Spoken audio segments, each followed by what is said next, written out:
Itong latest chika mga marites.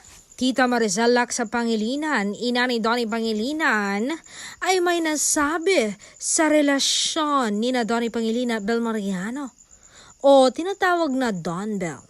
Sabi niya, they model what emotionally safe partnership looks like. Don Bell shows what it feels like to be truly safe with someone. Their listening, pauses, and respect for his spaces speak louder than any scripted kilig. There is quiet reassurance and ease in their dynamic.